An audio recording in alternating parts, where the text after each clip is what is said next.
తెలంగాణ రాష్ట్రం జోగులాంబ జిల్లాలో ఉన్నటువంటి రాజోలి మండలం రాజోలి గ్రామంలో వెలిసిన శ్రీ ముక్కోటి శ్రీ ఎమ్మెన్నారాయణమూర్తి వెంకటేశ్వర్ల స్వామి మొట్టమొదటిసారి తిరుపతి ఇక్కడే అని చెప్పుకుంటూ వస్తున్నటువంటి ప్రజలు ఈరోజు ముక్కోటి ఏకాదశి సందర్భంగా మనం ప్రత్యేక ప్రసారం SK24 టీవీ ఛానల్ ద్వారా మనం చూడవచ్చు. చూడండి ఈ ప్రత్యేకమైన దేవాలయాన్ని. మరియు ఇక్కడ గురు రాఘవేంద్ర స్వామి, శ్రీ ఆంజనేయ స్వామి మంత్రాలయం నుంచి కూడా ఇక్కడ స్వాముల వారు ఉన్నట్టు ప్రజలు అక్కడ చెప్పుకొస్తున్నారు. మరి వివిధ దేశాల నుంచి ఇక్కడికి ఈరోజు ముక్కోటి నారాయణాయ రాజోలి గ్రామం జోగులాంబ గద్వాల జిల్లా రాజోలి మండలంలో వెలిసినటువంటి శ్రీ లక్ష్మీ దేవాలయంలో ముక్కోటి ఏకాదశి సందర్భంగా ఈ యొక్క స్వామివారికి ప్రాతకాలంలో ఉత్తర ద్వార పూజ జరిగింది. అదే సుమారుగా మూడున్నర ప్రాంతంలో.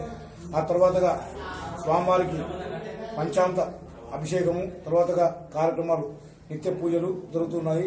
అదేవిధంగా స్వామివారికి ఈరోజు జోగులాంబ గద్వాల జిల్లా ప్రాంతంలో సుమారుగా ఔజ వరకు అలంపూర్ ప్రాంతం వాళ్ళు ఇటు కోడుమూరు ఎంగునూరు నుంచి ఇటుగా కర్నూలు వరకు భక్తులు వచ్చి దర్శించుకున్నారు. ఆలయం భక్తుల రద్దీతో ఈరోజు చాలా విశేషంగా పూజలు అందుకుంటూ స్వామివారు వెలిగిపోతున్న విషయాన్ని మనం తెలుపుతూ. అంటే ఇక్కడంటే గతంలో ఈ స్వామివారిని ఇక్కడ ప్రతిష్ఠ అంటే గతంలో రాజుల పరిపాలనలో జరిగిందా, లేదంటే రాంభూపాలరెడ్డినే మహారాజు కట్టించాడు.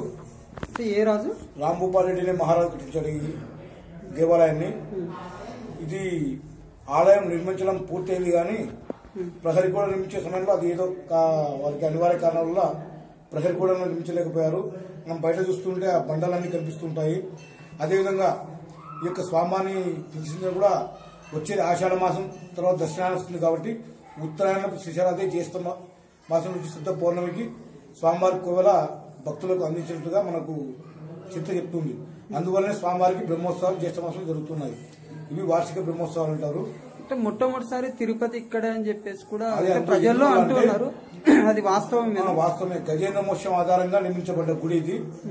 అక్కడ మనకు తిరుపతి చూసుకుంటే శ్రీ వెంకటేశ్వర స్వామి అంటున్నాము, ఇక్కడ స్వామివారు వైకుంఠనాథ స్వామి అంటున్నాము. ఇక్కడ మనకి ఈరోజు భక్తులు వేసినటువంటి పూలమాలలు తులసిమాల వల్ల అగుపడడం లేదు, కానీ శంకు చక్రాలు ఉన్నవి అటు ఇటుగా ఉంటాయి స్వామివారికి. ఎందుకంటే గజేంద్రుని కాపాడే సంకల్పంతో స్వామివారు చక్కగా వచ్చారని ఒక ప్రమాణం అనుకున్నది. అందువల్ల ఆయుధాలు ఆ విధంగా ఉన్నాయి స్వామివారికి. ఇటు ఉండడం మనం గమనిస్తున్నాం. కాబట్టి ఈరోజు భక్తులు వేసినటువంటి పూలమాల సందర్భంగా మనకు ఏమి కనిపించడం లేదు. స్వామివారి ముఖం కూడా కనిపించే పరిస్థితి లేదు. భక్తుల పూలమాలలు తులసిమాలతో స్వామివారు ఈరోజు తులాభారంలో మునిగిపోయినట్లుగా ఉంది. భక్తులు కొబ్బరికాయలు బయటనే. మీ పేరు స్వామి? మా పేరు గోపినాథ్. గత 20 సంవత్సరాలుగా ఈ ఆలయంలో ప్రధాన అర్చకుడిగా సేవలు అందిస్తున్నాను.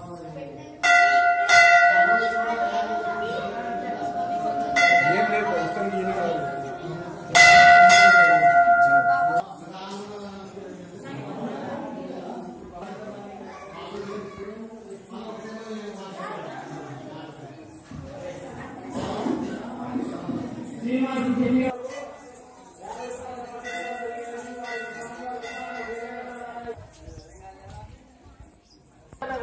ఆటో డ్రైవర్ గారు అన్నదానం కోసము 50 రూపాయలు సమర్పించారు. వారికి ఆ స్వామి వారి కృపగలసి ఎల్లవెల్లలు ఉండాలని కోరుతున్నారు.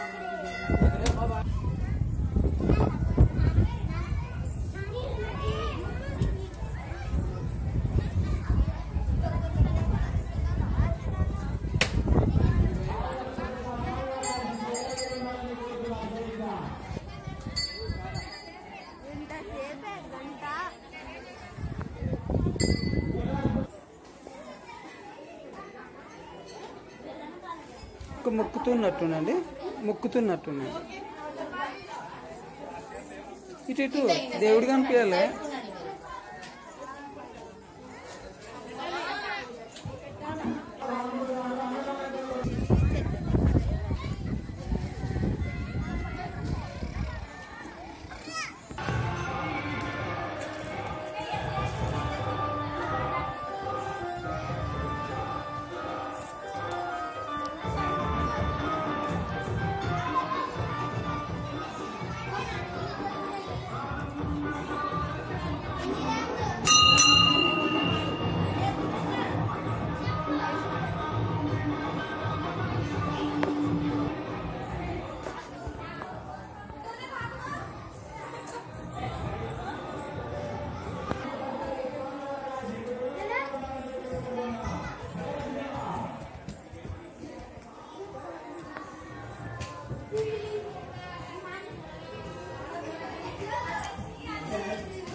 ఉల్చాల చెన్నప్ప గారు 101 రూపాయి అన్నదాన కొరకు సమర్పించడం జరిగినది.